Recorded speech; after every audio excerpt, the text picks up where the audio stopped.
Hello बंधु, क्या हाल चाल। आज हम डिस्कस करेंगे motion in a straight line यकीन 2.0 का पहला लेक्चर, जो कि 2.5 घंटे का पूरा गया था। मैंने पहला लेक्चर और सेकंड लेक्चर मिलाकर 2.5 घंटे का लगभग गया था। आज वो चीज़ पूरा डिस्कस करेंगे। बेहद 20 से 25 मिनट में पूरा चीज़ का डिस्कशन करेंगे। बिना डिले के चालू करते हैं आज का हमारा ये video. Motion in straight line में जैसे हम लोग बायोलॉजी में हर एक चीज़ का, हर एक वर्ड का डिकोड करते हैं, वैसे ही यहाँ पे हम लोग आज इस चीज़ का भी डिकोड करेंगे। तो मोशन इन स्ट्रेट लाइन क्या होता है, उसमें जानने के लिए हम लोग जानना पड़ेगा motion. What is motion? So change in position. What is motion? So change in position. Position हम लोग का एक पोजीशन से अलग पोजीशन में जाना, that is change in position with respect to that is WRT, that is with respect to what? With respect to time. समय के साथ एक पोजीशन से दूसरे पोजीशन जाना, समय के साथ एक पोजीशन से दूसरे पोजीशन को जाना अकॉर्डिंग किसके according? According to the observer. According to the observer this is what? This is called motion. What is motion? तो यही होता है मोशन। क्या कि change in position with respect to time according to observer, इसी को बोलते हैं मोशन। मतलब तो समझ में आ गया होगा क्या होता है। पहला चीज़ ये हुआ। अब दूसरा चीज़ यहाँ पे क्या बोल रहा है? मोशन तो ये हो गया, समझ में आ गया कि मोशन क्या होता है। ये याद रखना, ये एक रिलेटिव टर्म है। What is relative term? अब इसका मतलब क्या होता है भैया? रिलेटिव टर्म का क्या मतलब क्या होता है? रिलेटिव टर्म होता है कि अगर मान लो, यहाँ पे मैं एग्जांपल दे रहा हूँ, अगर ये एक ट्रेन है, यहाँ पे ऐसे ट्रेन लगा हुआ है और यहाँ पे ये इंजन है, ठीक है, ये एक इंजन है, यहाँ पे ये ट्रेन लगा हुआ है। तो यहाँ पे जो इंसान है, जो यहाँ पे है, अगर आप यहाँ पे बैठे हो और इसके रेस्पेक्ट में, यानी कि ए और बी, ठीक है, ए और बी, ए के रेस्पेक्ट में आप मूव कर रहे हो, तो ये होता है मोशन। तो ये एक रिलेटिव टर्म है। और बी के रेस्पेक्ट में आप मूव कर रहे हो, यानी कि ए मूव कर रहा है, बी के रेस्पेक्ट में ए मूव कर रहा है और ए के रेस्पेक्ट में बी मूव कर रहा है। ए के रेस्पेक्ट में बी कैसे मूव कर रहा है कि ट्रेन आगे जा रहा है भैया, और बी के रेस्पेक्ट में कैसे मूव कर रहा है? ए, यानी कि ए जो है भैया वो पीछे जा रहा है। बी तो कांस्टेंट है, उसके हिसाब से तो मैं कांस्टेंट हूँ, यानी कि मान लो बी अगर यहाँ पे बैठा है तो बी के हिसाब से ये ए पीछे जा रहा है ना। अगर यहाँ पे ये कांस्टेंट यहाँ पे खड़ा हुआ है, स्टिल कांस्टेंट यहाँ पे खड़ा हुआ है, और बी आगे जा रहा है, मूव कर रहा है, तो ए के रेस्पेक्ट में वो बी आगे जा रहा है, और बी के रेस्पेक्ट में बी अगर अंदर यहाँ पे जो बी बैठा हुआ है, ये अगर ए को देखेगा तो इससे पता चल रहा है ना कि ए पीछे जा रहा है, ये ट्रेन आगे जा रहा है और ये पीछे जा रहा है। तो ये कि रिलेटिव टर्म है, एब्सोल्यूट टर्म नहीं होता है, रिलेटिव टर्म है। पहला ये दूसरा चीज़ हो गया। और ये याद रखना, रेस्ट, इसी चीज़ को हम लोग क्या बोलते हैं कि rest and motion are both relative term.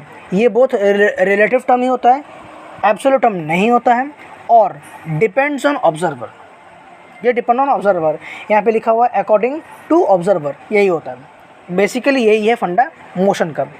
अब आता है हमारे पास distance. So what is distance? Distance क्या होता है भैया? डिस्टेंस होता है actual path covered by the object और बॉडी, बाय द बॉडी बोलते तो अच्छा रहेगा, ज़्यादा अच्छा लग रहा है। क्या होता है एक्चुअल पाथ? मान लेते हैं कि डिस्टेंस ए के यहाँ पे है और डिस्टेंस बी यहाँ पे है।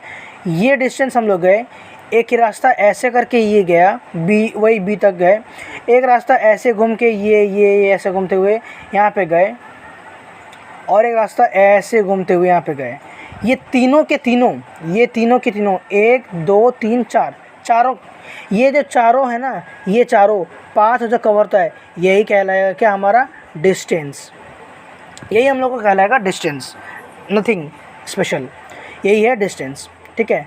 ये चीज़ को मैं मिटा देता हूँ आपको समझाने के लिए, बस मैंने यहाँ पे डायग्राम ड्रॉ किया था, इस चीज़ को मैं मिटा देता हूँ, ठीक है, इस चीज़ को मैं मिटा देता हूँ। पता तो चल गया path covered by the body, that is called distance. That is called distance.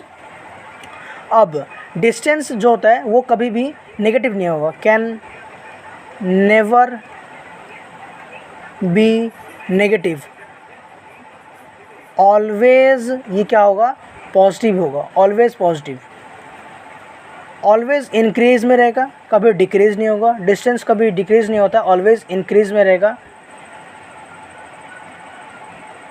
Always increase रहेगा। फॉर एग्जांपल के लिए इस चीज़ को डिफाइन करने के लिए मैं यहाँ पे एग्जांपल ले रहा हूँ कि मान लीजिए डिस्टेंस यहाँ से एक पॉइंट, ये पॉइंट से ये पॉइंट मैंने गया और ये यहाँ से फिर वापस मैं यहाँ पे इस पॉइंट में आ गया, तो आप अगर यहाँ पे कैलकुलेशन करोगे तो ये डिस्टेंस एक बार यहाँ से गया, एक बार यहाँ पे आया, वापस वही पोजीशन में आ गया। तो ये मान लेते अगर 10 किलोमीटर है और ये वाला भी 10 किलोमीटर मैंने कवर किया, तो टोटल डिस्टेंस मैंने कितना कवर किया, 20 किलोमीटर।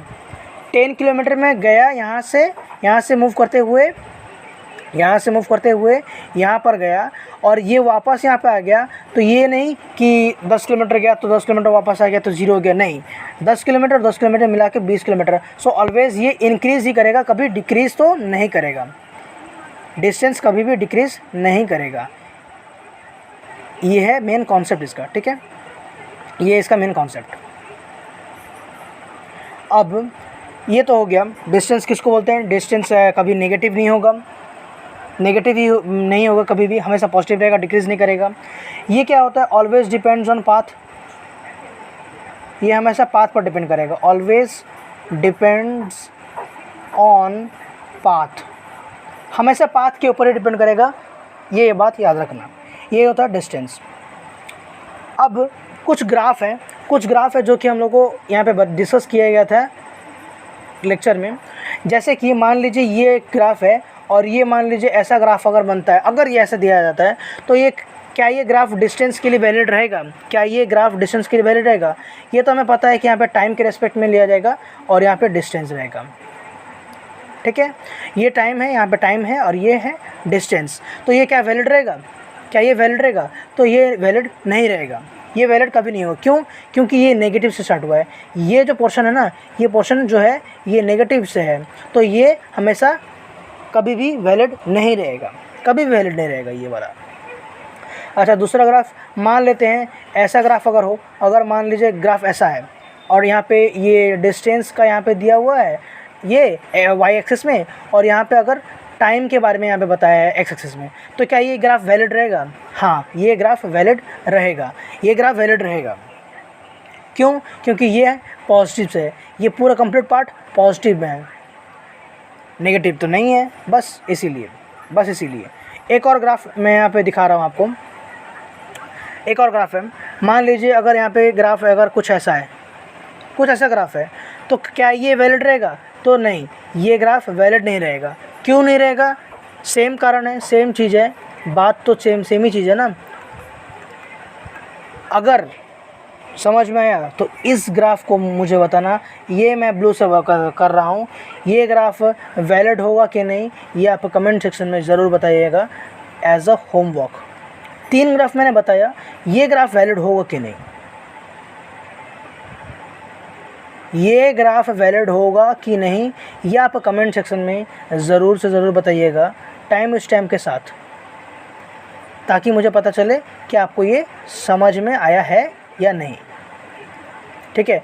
ये 3 जो ग्राफ है ना, यहाँ पे 3 जो ग्राफ मैं बताया हूँ, एक ग्राफ ये, दूसरा ग्राफ ये और तीसरा ग्राफ ये, इसी बेसिस पे ये वाला ग्राफ भी है। तो आप ये बताइएगा डिस्टेंस वैलिड होगा या नहीं, कौन सा होगा, यस या नो में बताइएगा टाइम स्टैम्प के साथ। नेक्स्ट हमारा आता है क्या? Displacement. So what is displacement? Displacement क्या होता है? चेंज इन पोजीशन वेक्टर, सीधा बात है, change in position vector, change in position vector, उसको बोलते हैं डिस्प्लेसमेंट, ये उसका डेफिनेशन है। What is displacement? So change in position vector is called displacement. या फिर हम लोग इसको और भी हम लोग को देसी भाषा में अगर देसी भाषा में बोलें, जो कि क्लास छोटे क्लास में हम लोग पढ़ते हैं, 8, 9, 10 में पढ़ते हैं, उस टाइप का अगर लैंग्वेज में लिखें तो ये होता है क्या कि शॉर्टेस्ट पाथ या डिस्टेंस, शॉर्टेस्ट पाथ या डिस्टेंस बिटवीन, किसके बिटवीन ना, initial position, between initial and final position, initial and final position, shortest path और distance between initial and final position, ये होता है डिस्प्लेसमेंट। ये आमतौर पे आज के टाइम में 11 12 में 11 में हम लोग पढ़ते हैं, और ये है हमारा देसी भाषा, दैट इज शॉर्टेस्ट पाथ, जो सबसे छोटा डिस्टेंस होगा। जैसे कि एग्जांपल के तौर पे अगर ए है पॉइंट और एक बी पॉइंट है, अगर यहाँ से ये मैं यहाँ पे जाता हूँ, अगर एक डिस्टेंस ऐसे घुमा घुमा के ऐसे ये है, तो ये वाला पाथ हो गया डिस्टेंस। कौन सा पार्ट, ये वाला पार्ट, ये जो पार्ट है ना, ये वाला पार्ट घुमा के जो यहाँ पे किया हूँ, ये वाला हो गया डिस्टेंस, और ये शॉर्टेस्ट पाथ है, सीधा मतलब ही नहीं है। ये है इनिशियल पॉइंट, ये है फाइनल पॉइंट। ये क्या है, ये अभी मैंने बताया ना, ये इनिशियल पॉइंट है और ये है फाइनल पॉइंट। तो इनिशियल और फाइनल पॉइंट के बीच में जो सबसे छोटा डिस्टेंस होगा ना, सबसे छोटा पोजीशन जो पाथ होगा, उसी को हम लोग क्या बोलेंगे, उसी को हम लोग बोलेंगे डिस्प्लेसमेंट, और कुछ नहीं है। डिस्टेंस और डिस्प्लेसमेंट, आई होप कि ये बहुत अच्छे से आपको क्लियर हो गया होगा, है ना। कोई भी अगर डाउट हो तो आप कमेंट सेक्शन में ज़रूर से ज़रूर पूछेगा, मैं आंसर आपका रिप्लाई दूंगा। जैसे कि डिस्टेंस एक स्केलर क्वांटिटी था, वैसे ही डिस्प्लेसमेंट एक वेक्टर क्वांटिटी है, एक वेक्टर क्वांटिटी है, ठीक है, एक वेक्टर क्वांटिटी है, और ये इंडिपेंडेंट ऑफ पाथ होता है। ये क्या होता है, ये होता है इंडिपेंडेंट ऑफ पाथ, ये पाथ पर डिपेंड नहीं करता है। डिस्टेंस चाहे जैसा भी हो, पाथ चाहे जैसा भी हो, कोई मतलब नहीं है, बस एक ही चीज़ से मतलब है, initial and final. Depends only on initial and final position, initial and final position, initial और फाइनल पोजीशन पे ही डिपेंड करता है, और किसी चीज़ पे डिपेंड नहीं करता है। यही है सिंपल सा डिस्प्लेसमेंट। अब हम लोग कुछ क्वेश्चंस कर लेते हैं, क्वेश्चंस कर लेते हैं जो कि हमारे यकीन 2.0 बैच में करवाया गया है। जैसे कि एग्जांपल के तौर पे कुछ क्वेश्चंस में पहला क्वेश्चन जो है, मान लीजिए ये है डिस्टेंस, ये पॉइंट है एक और ये एक पॉइंट है, और यहाँ पर x का वैल्यू अगर 0 है और यहाँ पर x का वैल्यू अगर मान लेते हैं यहाँ पे 20 है, दैट इज़ ये इनिशियल पोजीशन है और ये फाइनल पोजीशन है। ये तो आपको पता चल गया होगा कि ये इनिशियल है, इनिशियल यानी कि स्टार्टिंग पॉइंट, और ये फाइनल यानी कि जब पहुंच गया है, फाइनल जो कि पहुंच गया है। अब इस चीज़ में मुझे बताना क्या है, आपको बताना क्या है, कुछ चीज़ें, जैसे कि सबसे पहला ये 1D वैलिड है या नहीं, तो ये 1D है, हाँ ये 1D है।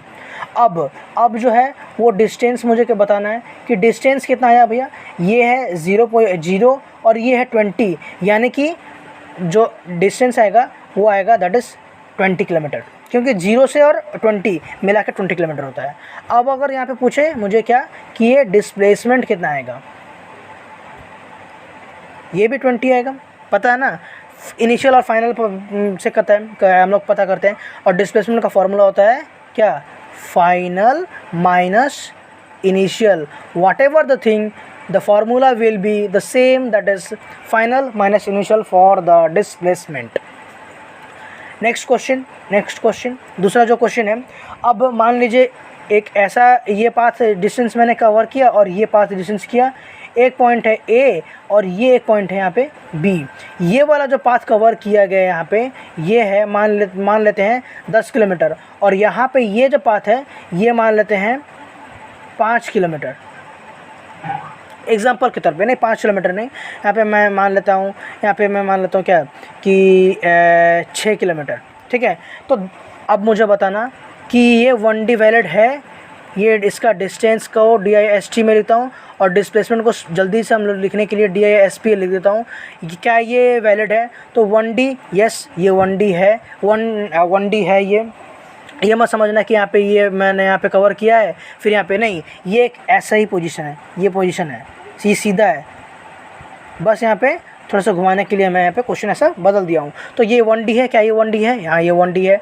डिस्टेंस कवर जो किया गया है यहाँ पे, डिस्टेंस जो कवर किया गया, कितना कवर किया गया है, 10 और 6, यानी कि टोटल कुल मिलाकर हम लोग 16 किलोमीटर हम लोग डिस्टेंस कवर किए हैं। और डिस्प्लेसमेंट कवर कितना किए हैं, यानी कि डिस्प्लेसमेंट कवर कितना किए हैं from the point A to the point B, that is what, displacement हम लोग कवर कितना किए हैं यहाँ पे। तो ये आ गया हमारा 6 आई कैप और 6 किलोमीटर, ये भी लिख सकते हैं। अच्छा, अब ये आई कैप क्यों लिखेंगे? आई कैप ये तो पता ही होगा आपको, 3 चीज़ होता है, ऐसा होता है ना, 3 चीज़ होता है। ये एक डिस्टेंस है, ये है, एक है और ये एक है। इसको बोलते हैं हम लोग आई कैप, इसको हम लोग बोलते हैं जे कैप और इसको बोलते हैं हम लोग के कैप, है ना। जो एक्स एक्सिस में है वो होता है आई कैप, जो वाई एक्सिस में है वो होता है जे कैप, और जो के कैप है वो 3D मोशन में हम लोग को फ्रंट में निकलता है, हम लोग की तरफ आता है। तो बस वही है एक्स एक्सिस, वाई एक्सिस और जेड एक्सिस, जिसको हम लोग आई कैप, जे कैप और के कैप से के नाम से हम लोग जानते हैं, समझते हैं। ठीक है, अब डिस्टेंस हो गया, डिस्प्लेसमेंट हो गया। ठीक है, अब नेक्स्ट क्वेश्चन हम लोग देखते हैं। नेक्स्ट क्वेश्चन की तरफ हम लोग जाते हैं। तीसरा नंबर क्वेश्चन में क्या दिया है, एक मान लेते हैं यहाँ पे ये डिस्टेंस है यहाँ से और ये यहाँ पे हम लोग पहुँच गए, सेम पोजीशन में हम लोग जहाँ पर थे वहीं पर हम लोग पहुँच गए। कवर डिस्टेंस कितना किए, 10 किलोमीटर, 10 किलोमीटर, और यहाँ पे भी हम लोग किए 10 किलोमीटर। अब मुझे बता दो क्या ये 1D है और क्या ये डिस्टेंस का कितना इसका आएगा, डिस्टेंस का कितना आएगा कैलकुलेशन करने के बाद, और इसमें डिस्प्लेसमेंट कैलकुलेशन करने के बाद कितना आएगा। पहला चीज़ 1D है, यस ये 1D है। पहला चीज़ ये 1D है, हाँ ये 1D है। ठीक है, डिस्टेंस यानी कि 10 किलोमीटर और 10 किलोमीटर मिलाकर 20 बनेगा, 20 किलोमीटर। डिस्प्लेसमेंट सीधी बात 0, क्यों कैसे, ये तो है ना, ये तो पता चल लगे कि x = 0 और यहाँ पे भी x = 0 आ जाएगा। क्यों कैसे, ये स्ट्रेट लाइन है, यहाँ पे 10 किलोमीटर में गया था, जहाँ पे 10 किलोमीटर वापस आ गया, मैंने बताया था इनिशियल और फाइनल, तो फाइनल माइनस इनिशियल, फाइनल कितना है 10, इनिशियल कितना है 10, ये आ गया ऑटोमेटिकली 0। समझ में आ गया, फाइनल माइनस इनिशियल = डिस्प्लेसमेंट, बात ख़त्म। ठीक है, बात ख़त्म। अब यहाँ पर ये आ गया हमारा next topic, the last topic, that is what, average velocity. So what is average velocity, और हम लोग इसको लिखते कैसे हैं, वो सबसे बहुत ही मेन इंपॉर्टेंट बात है। कैसे लिखते हैं, average velocity is equals to, ऐसे हम लोग लिखते हैं इसको, वेलोसिटी का एवरेज वेलोसिटी, दैट इज़ यहाँ पे वेक्टर का साइन v, और यहाँ पे ये होगा क्या, क्लोज ब्रैकेट के हिसाब से। ठीक है, एवरेज वेलोसिटी को हम लोग लिखते हैं ऐसे, और भी मैं यहाँ पे लिख देता हूँ कैसे क्या लिखते हैं। एवरेज अगर रहेगा, एवरेज याद रखिएगा, एवरेज रहता है ना, एवरेज का हमेशा ऐसा ये क्लोज में रहेगा, बाकी वेलोसिटी हो, फोर्स हो, डिस्टेंस हो, डिस्प्लेसमेंट हो, एक्सेलरेशन हो, फोर्स हो, व्हाटएवर इट इज़, कद्दू कुछ भी हो, मतलब नहीं है, वो यहाँ पे ये आ जाएगा, मान लेते हैं x, वो यहाँ पे आ जाएगा, ये जगह में, ये इस चीज़ का जगह में यहाँ पे x आ जाएगा, और एवरेज का क्या आ जाएगा, एवरेज का ये दोनों ब्रैकेट जो कि क्लोज करता है। इसका फार्मूला क्या होता है, इसका फार्मूला एक ही चीज़ है, that is displacement by time, displacement by time, ये होता है उसका फार्मूला, बस बात ख़त्म। अब डिस्प्लेसमेंट आपको पता ही है, डिस्प्लेसमेंट क्या होता है, displacement that is final minus initial by time.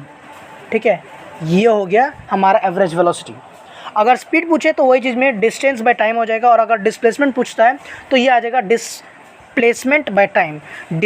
Speed पूछे, मैं बता देता हूँ, स्पीड पूछे तो डिस्टेंस बाय टाइम, और अगर वेलोसिटी पूछे तो यहाँ पर हमारा आ जाएगा क्या, डिस्प्लेसमेंट बाय टाइम, डिस्प्लेसमेंट बटा टाइम, ये आ जाएगा। ठीक है, ये आ जाएगा।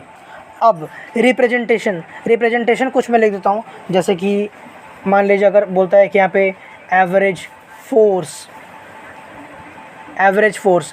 इसका रिप्रेजेंटेशन कैसा होगा, एवरेज का आ गया हमारा क्लोज और फोर्स का आ गया हमारा एफ। अगर मान लीजिए यहाँ पे लिखता है कि एवरेज एक्सेलरेशन, मान लीजिए यहाँ पे लिखता है क्या, एवरेज एक्सेलरेशन, एवरेज का आ जाएगा क्लोज और एक्सेलरेशन का हमारा यहाँ पे आ जाएगा ए, दैट्स इट। लेकिन एक चीज़ मिसिंग कर रहे हो, ये वेक्टर रहेगा, वेक्टर का रहेगा ही।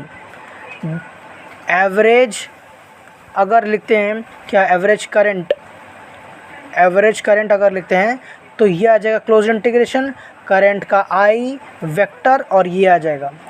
इस टाइप का रिप्रेजेंटेशन हमेशा याद रखिएगा कि जब भी पूछे क्या, एवरेज, एवरेज पूछे यानी कि ये वाला देना, और व्हाटएवर एक्स अगर दे तो ये क्लोज में एक्स आ जाएगा, ये वाला एक्स पोजीशन यहाँ पे आ जाएगा, बात ख़त्म यहीं पे, और कुछ नहीं रहता है। और यहीं तक हमारा वीडियो आज समाप्त करते हैं, मिलते हैं हमारे नेक्स्ट वीडियो में। तब तक के लिए पढ़ते रहिएगा, बिंदास से अपना तबीयत ठीक रखिएगा।